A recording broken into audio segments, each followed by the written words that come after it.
Good morning, everybody. Hey, it's Greg Harrelson here with the Level Up podcast coming at you from Myrtle Beach, South Carolina, which is my hometown. And of course, my co-host, Brendan Payne, also in Myrtle Beach. We are going to have a conversation with you today about a listing. I think a lot of people would love to increase their listing inventory, but we're going to talk about 4 dominoes that must fall if you want to build a fairly large listing business. So, Brendan, hey, thank you for joining me. Yeah, I'm glad to be back. This is going to be a good conversation. Yeah, as a matter of fact, this conversation kind of has really evolved. But the first time that I said, oh my gosh, it's like 4 dominoes, is you and I and Abe were sitting at Starbucks and we were having a conversation about a seminar that we were all participating in and around listings. And the conversation just kind of like developed. And all I said is like, gosh, there's really only 4 dominoes that we got to focus on. So we thought for all of those loyal listeners with the Level Up podcast that we'd share those dominoes in hopes that we could help you generate more listings. So let's kick it off. We don't want to take a lot of their time. You want to just kind of maybe start off with, maybe you could tell us what the 4 dominoes are, Brendan, and then let's go back through each one. But let's go ahead and set the tone with all 4 in the beginning. For sure. And I think it's good to set the tone. Like everybody's talking about getting listings right now. I've heard from more people online, more agents, more owners, more managers. Everybody's talking about getting more listings. And you own the listings, you own the market, you control the listings, you control the market. And it's interesting that it coming up with this term when you did really brings people back to like step 1, because we talk about we got to go get listings, and then people go, oh, yeah, that sounds really good. And then they go and they show up at work and they're like, well, there's nobody, I don't have any listings here today. It's because you're starting with the 4th domino. Okay. So the 4 dominoes. Yeah. The 4 dominoes are, first of all, you have to take action. There's always going to be action that you take that's going to generate a lead. So without any action, you're not going to have the lead. Even if the lead comes to you, it's property valuation, seller lead, you still have to take action to get a hold of them, make that initial contact. So domino number 1, taking action to get an actual lead. And when you have a lead, you've got to have that lead so that you can then set an appointment. So we have leads, and Greg will talk a little bit about this. We get leads all the time, then we don't set appointments with them. So we go through the trouble and the effort to get the lead, but we don't set an appointment. So domino number 2, with that lead that you have, then you've got to set the appointment. Number 3, with the appointment, then you have to do a listing presentation. And we're going to talk a little bit about a couple of things that are within that setting the appointment that make it really, really much more effective when you go on your listing appointment. So domino number 3 is that you have to go on a listing appointment, whether that's over the phone, virtually, in person. There's got to be that appointment. And the 4th one is what we all want, is like, let's get more listings. Of course, we have to ask them for the business, and they've got to hire us and get a listing contract signed. So there's your 4. Greg, you want to kick it off with number 1? Yeah. So just to make sure, we're talking about, you got to have a contact, which is an activity will generate a contact. So if you do, like you said, you could run an ad, what's my home worth? Somebody could sign up and you could contact them. You could contact a FSBO. You could contact an expired. You could do direct mail and somebody could call you and you could contact them. So domino number 1, contact. Domino number 2 is setting the appointment. Domino number 3 is listing presentation, and domino 4 is asking for the business. That's kind of, again, I just wanted to clarify that. So contact, I would say and this is not a conversation, you got to make 60 contacts a day, though that would be great for your business, but that's not what we're trying to convey today. I just want to get the message across that I want you to be thinking about every transaction you've ever done in your career. Every transaction you've ever done in your career started with an initial contact. Whether they called you off of a direct mail and you contacted them, whether you called a FSBO, meaning you contacted them, whether or not you did a social media ad and captured a lead and you contacted them. If it's your past client, they contacted you. If you called your past clients, you contacted them. In other words, there's never been a commission check that did not originate from a contact. If you will believe that as a truth, which I do, And I can't imagine anybody could argue with this. If you believe that, and that is a truth for you, then you have to understand contact equals closings. So if you want more closings, you have more contacts. That's why domino one has to be contacts. Has to be contacts. Why don't you take the second domino in the appointment? Yeah. Because I think are you going to talk about MAP? Yes. Yes. Okay, good. Yeah. Why don't you explain that? You do a good job at that. Yeah. So domino number two, you've taken the time and the effort, and you've got your contact right now. Now you've got to actually set the appointment. And I mentioned earlier in the intro, agents set appointments all the time or get leads all the time, but they don't set appointments because they typically they won't ask for the appointment. Two, they think that there's this huge process that they have to go through, and somebody's going to come out and be like, my gosh, why don't you set an appointment so we can come over and talk about listing my property? And that's not how it happens. Okay. There's three things that you want to be able to get out of a conversation with your contact. And once you have those three things, then you're going to be able to have a powerful listing presentation or a powerful appointment. And we use an acronym called MAP, and that's MAP. The first one is the M is for motivation. So when you think about motivation, a lot of us are actually talking about reasons. So we're referring to sellers, and somebody says, yes, I am actually thinking about selling and moving to Florida. Okay, Florida, great. What's got you going down there? Well, we're going to move down there because I'm getting ready to retire, and we just want to be closer to the beach. Oh, it's a great reason. And we stop. That's not motivation. That's a reason. They're moving to Florida because they want to be retired where it's warmer and be close to the beach. But motivation lies a few layers below the reason. So what's important about being by the beach? And then you find out, well, we've got the grandkids and stuff down there. Most next layer of people will stop there. Oh, they're moving because they're grandkids. That's the motivation. Oh, so when you guys go down there a lot? Yeah, we go down there a lot. How old are your grandkids? And you find out that they're 6 and 8 and they're just starting t-ball and softball. Oh my gosh, you've got to love that. We absolutely love going to their games. And the other thing is both parents work. So last time we were down there, we got to pick them up from preschool. And now you start hearing them talk and they're sounding different. And that's getting closer what the motivation is. So the moving to Florida is a reason. Their motivation is the way that they feel when they're with their grandkids, a few layers deep. When you know motivation, now you've got that reasoning, that drive, and you're going to use that in further conversations. Okay. And probably not enough time on this podcast to talk about that, but motivation's critical. It's beyond the reason that you're actually looking at making a move. The second one in the acronym is ability. And do they have the ability to sell? And a lot of times people will think in this market, well, I mean, everybody's got equity. Of course they have the ability to sell. There's a lot of appointments that go wrong because we don't really know who the decision makers are. We're talking to someone on the phone. We set an appointment. We go out there. We're in the middle of a listing presentation. We did an unbelievable job. They say, this was great. You did really, really good. I love everything that you said. Perfect. All we need to do is take care of the paperwork now so we can get to work for you. Oh, well, I've got a partner on this.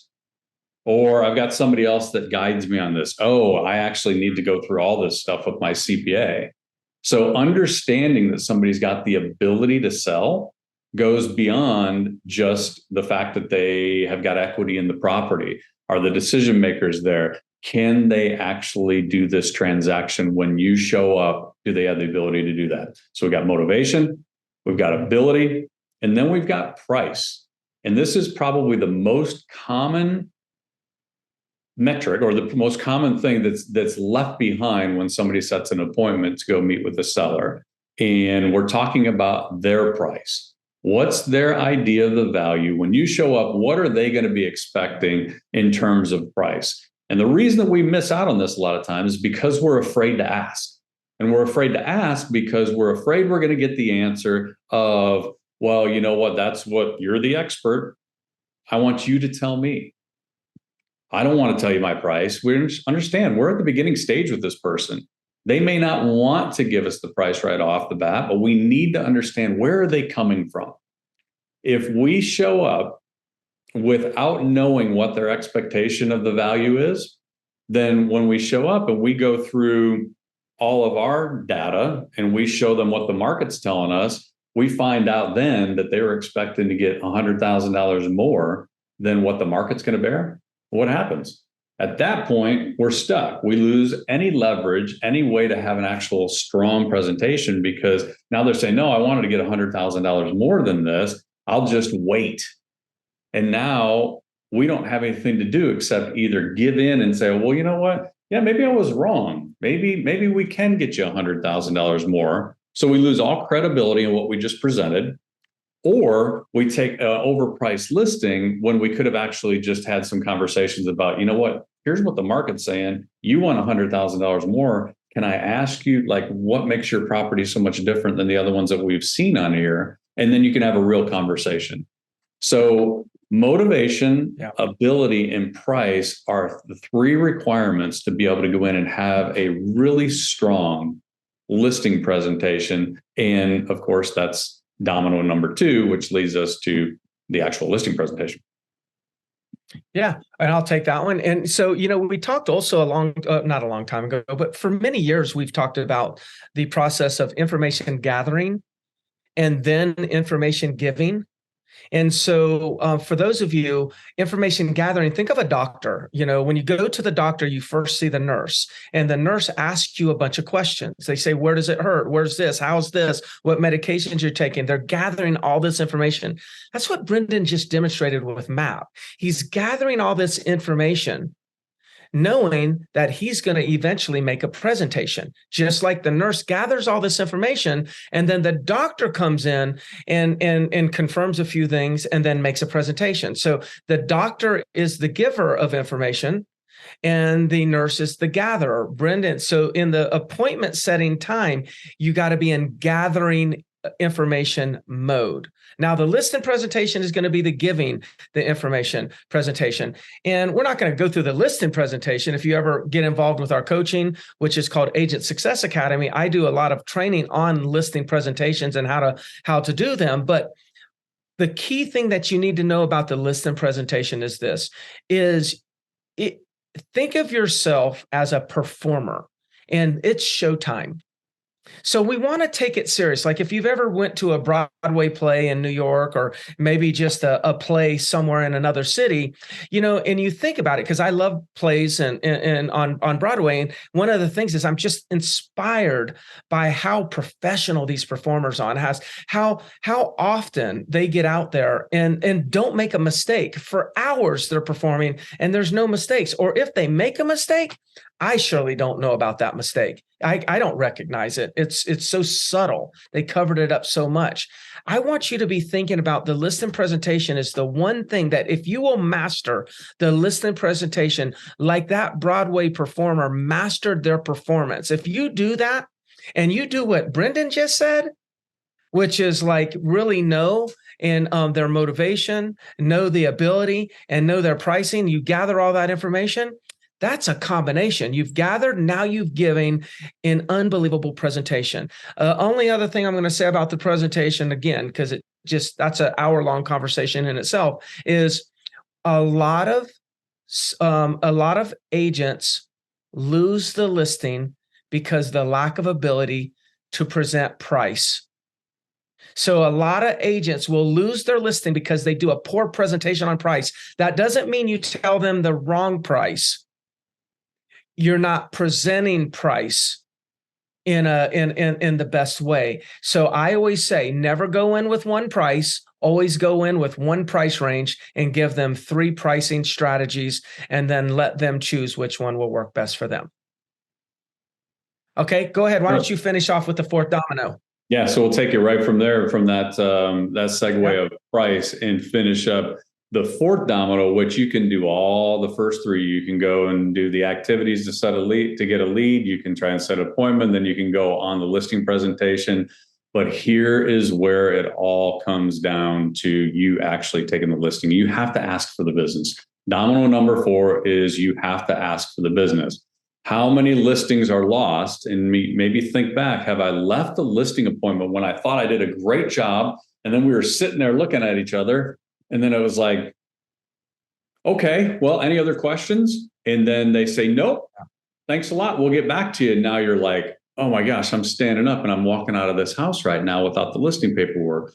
Agents lose listings more in that scenario than anything in the first three dominoes, because a lot of times you don't do the first three, you don't even have the chance. You never had a shot at it. You had a shot at it, you've got to ask for the business. So let's back up to where Greg mentioned price. We're going to go from price. And here's a couple of things that you can do to make sure that you're finishing up and asking for the business. One, you have confidence in what you presented. Mr. and Mrs. Seller, based on the things that I showed you tonight and the price range that I suggested for you, where do you guys believe that you want to start the listing in order to make sure we present enough value for the buyers to choose your home?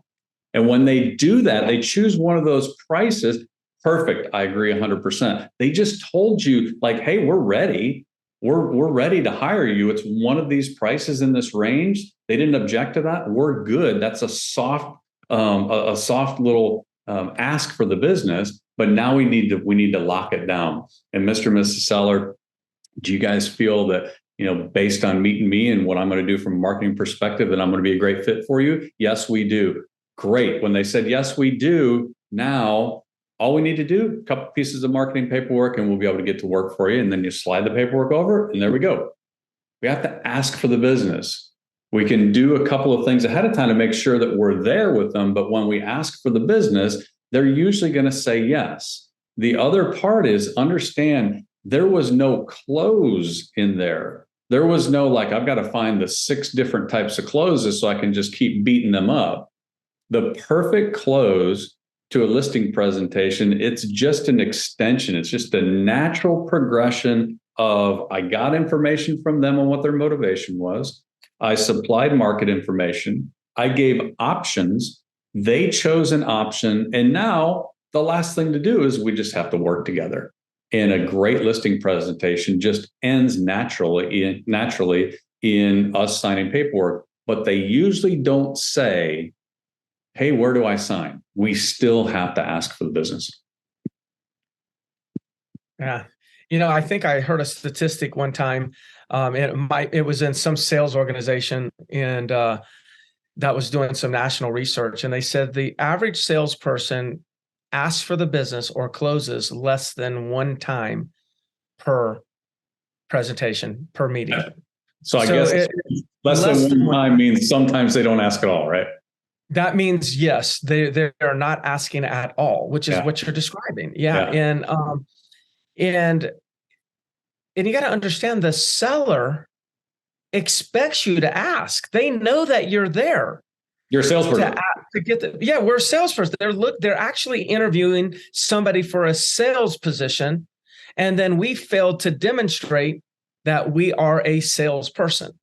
Mm-hmm. So you got to understand, it's deeper than just you need to close and ask for the business. It's like, by not asking for the business, if you think that, it just wasn't appropriate, like, let me tell you, it's never not appropriate to ask for the business as a salesperson. And whether you call yourself an advisor or a consultant, I can promise you, they are not looking for a real estate advisor. They're not looking for a real estate consultant. They're looking for a real estate salesperson to sell their home. Yeah. That is the job that you're interviewing for.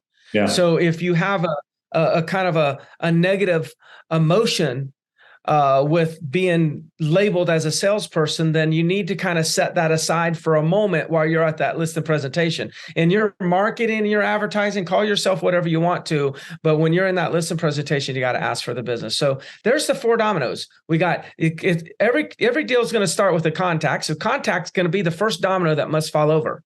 But don't make a contact for the sake of making a contact. Make a contact for the sake of setting an appointment.